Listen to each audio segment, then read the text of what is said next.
Hello friends, Assalamu alaikum. How are you all? Hope that you will be in the best of your health. This is Dr. Manzoor Ahmad Sheikh. I welcome all of you to learn and grow. आज का जो हमारा topic है वो है की concepts of cognitive perspective. इस topic का जो पार्ट 1 है वो हमने ऑलरेडी प्रीवियस वीडियो में कवर किया है। जिन लोगों ने वो वीडियो अभी तक नहीं देखा है तो उनसे मेरी रिक्वेस्ट है कि वो उस वीडियो को पहले देखें, उसके बाद इस वीडियो को वॉच करें। तो I will give the link of the previous video in the description box. तो चलिए आज का टॉपिक शुरू करते हैं। तो आज के टॉपिक में जो कंसेप्ट्स हम कवर करने वाले हैं वो है information processing, mental representations and cognitive schemas.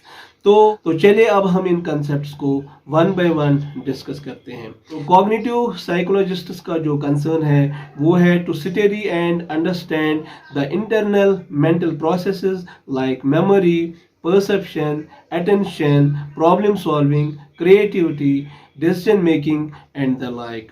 Cognitive psychologists का ये मानना है कि it is these internal mental processes that shape the behaviour of human beings. Cognitive psychologists also believe that it is these internal mental processes that help us to process and interpret the information that we receive from our environment. तो इस topic के जो की concepts हैं चलिए अब हम उनको वन बाय वन डिस्कस करते हैं। इसका जो पहला की कंसेप्ट है वो है इंफॉर्मेशन प्रोसेसिंग। यानी कॉग्निटिव साइकोलॉजिस्ट्स का ये मानना है हमारा माइंड जो है ये एक इंफॉर्मेशन प्रोसेसिंग सिस्टम है। यानी इनका ये मानना है कि हम एनवायरनमेंट से पहले इनपुट रिसीव करते हैं, वो input through various sense organs हमारे माइंड तक पहुंच जाता है। उसके बाद हमारे माइंड में जो डिफरेंट मेंटल प्रोसेसेस हैं वो एक्टिवेट हो जाते हैं और इस इंफॉर्मेशन को प्रोसेस करते हैं। तो प्रोसेसिंग के फौरन बाद हम इस इंफॉर्मेशन का यानी इस इनपुट का आउटपुट प्रोवाइड करते हैं। यानी तो चलिए इसको हम एक एग्जांपल से समझने की कोशिश करते हैं। फॉर एग्जांपल क्लास में एक स्टूडेंट है, उसने अपने टीचर से एक क्वेश्चन पूछा। तो वो स्टूडेंट अपने टीचर से ये क्वेश्चन पूछता है कि सर a+b का होल स्क्वायर किसके बराबर होता है। तो जब ये क्वेश्चन टीचर सुनता है, ठीक है ना, तो उसके जो ऑडिटरी रिसेप्टर्स है तो उनके थ्रू ये इंफॉर्मेशन जो है, ये क्वेश्चन जो है, ये इनपुट जो है उसके माइंड तक पहुंच जाता है। तो जब ये पीस ऑफ इंफॉर्मेशन टीचर के माइंड तक पहुंच जाती है, जब वो उसके माइंड में जो डिफरेंट मेंटल प्रोसेसेस हैं वो एक्टिवेट हो जाते हैं, तो ये पीस ऑफ इंफॉर्मेशन जो है या ये इनपुट जो है इसकी प्रोसेसिंग होती है। उसके बाद ही यानी आउटपुट जो है वो पॉसिबल होता है। तो उसके बाद टीचर उसको बताता है कि a+b का whole square is equal to a² + b² + 2ab। Cognitive psychologists का मानना है जिस तरह हमारे माइंड में इंफॉर्मेशन प्रोसेस होती है, सेम इसी तरह कंप्यूटर में भी इंफॉर्मेशन जो है प्रोसेस होती है। तो कॉग्निटिव साइकोलॉजिस्ट्स का ये मानना है जिस तरह हमारा माइंड एक इंफॉर्मेशन प्रोसेसिंग सिस्टम है, इसी तरह कंप्यूटर भी एक इंफॉर्मेशन प्रोसेसिंग सिस्टम है। यानी कंप्यूटर का जो इंफॉर्मेशन प्रोसेसिंग सिस्टम है वहाँ पे भी वही स्टेप्स फॉलो होते हैं जो यहाँ माइंड की इंफॉर्मेशन प्रोसेसिंग सिस्टम में फॉलो होते हैं। तो चलिए अब हम कंप्यूटर की एग्जांपल लेते हैं। फॉर एग्जांपल कंप्यूटर में भी हम एक क्वेश्चन देखें जो कंप्यूटर के लिए इनपुट होगा। तो ये क्वेश्चन जो है जो हमने कीबोर्ड के थ्रू कंप्यूटर में फीड किया, ये कंप्यूटर के लिए इनपुट है। उसके बाद हमें पता है कि कंप्यूटर में सेंट्रल प्रोसेसिंग यूनिट होता है। जब हम ये क्वेश्चन कंप्यूटर में थ्रू कीबोर्ड फीड करते हैं तो वहाँ पे इस इंफॉर्मेशन की प्रोसेसिंग होती है, वहाँ पे इस इनपुट की प्रोसेसिंग होती है। तो प्रोसेसिंग के बाद इंस्टेंटली मॉनिटर पे हमें इस क्वेश्चन का जवाब देखने को मिलता है। आई होप कि आपने इस कंसेप्ट को अच्छे से ग्रैस्प किया।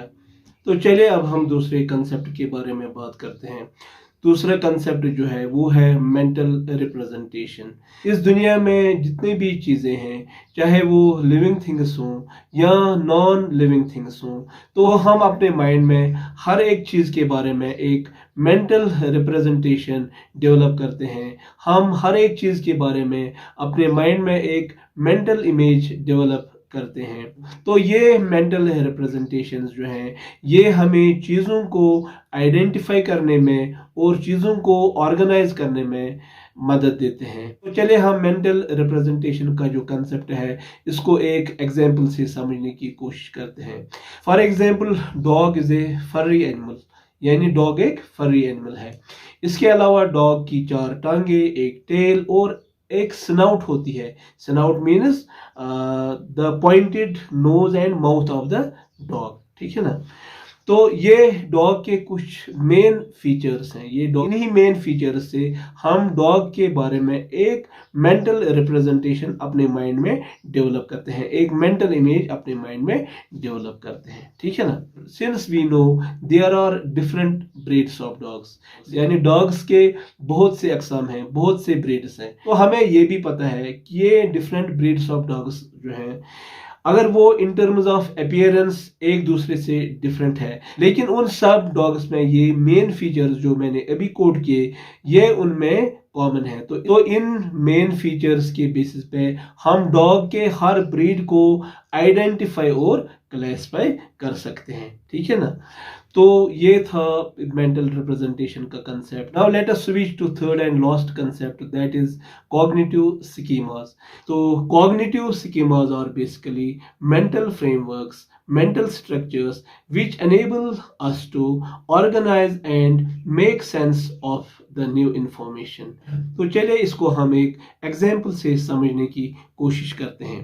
फॉर एग्जाम्पल, जब एक शख्स पहली बार रेस्टोरेंट में जाता है तो वो बहुत सारी चीज़ों को वहाँ पे नोटिस करता है। फॉर एग्जाम्पल, पहले वो उस रेस्टोरेंट का स्ट्रक्चर देखता है, तो फिर जब वो रेस्टोरेंट में एंटर होता है वहाँ पे वो टेबल्स को देखता है, मेन्यू को देखता है, सर्वर्स को देखता है, उसके बाद वो वहाँ खाना ऑर्डर करता है, उसके बाद वो खाना खाता है, खाना खाने के बाद उसको बिल पे करना होता है, बिल पे करने के साथ साथ वो वेटर्स को टिप भी देता है। तो इन सब चीज़ों को देखने के बाद उसके माइंड में एक स्कीमा डेवलप होता है जिसको हम कह सकते हैं कि रेस्टोरेंट स्कीमा।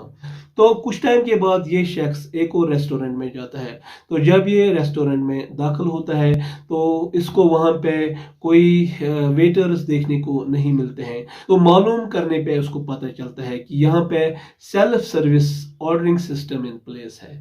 तो फॉर ए वाइल ये पर्सन थोड़ा सा कंफ्यूज हो जाता है, लेकिन बहुत जल्द ये शख्स समझ लेता है कि ये भी रेस्टोरेंट की एक कैटेगरी है कि जहाँ पे self service ordering system in place होता है। तो इस तरह जो है इसके माइंड में अब रेस्टोरेंट का एक और स्कीमा डेवलप होता है जहाँ पे self service ordering system in place हो। इस तरह जो है ये शख्स इस इंफॉर्मेशन को एकोमोडेट करता है।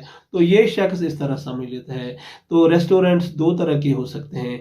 एक वो रेस्टोरेंट्स जहाँ पे वेटर्स सर्विस के लिए होते हैं, और दूसरे तरह के जो रेस्टोरेंट्स हैं वहाँ पे self service ordering system in place होता है। तो इस तरह इस शख्स में एक और नया स्कीमा डेवलप होता है रेस्टोरेंट को लेके। जो इस तरह हमने देखा स्कीमास जो हैं हमारे लिए बहुत ही फ़ायदेमंद है।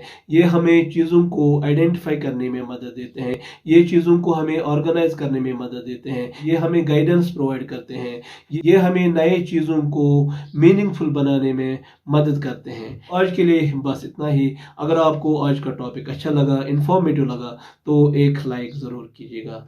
और जो लोग चैनल पे नए हैं उनसे मेरी रिक्वेस्ट है कि वो चैनल को सब्सक्राइब करें। With these words I would like to thank all of you for watching this video till the end. Stay happy and blessed. खुदा हाफिज।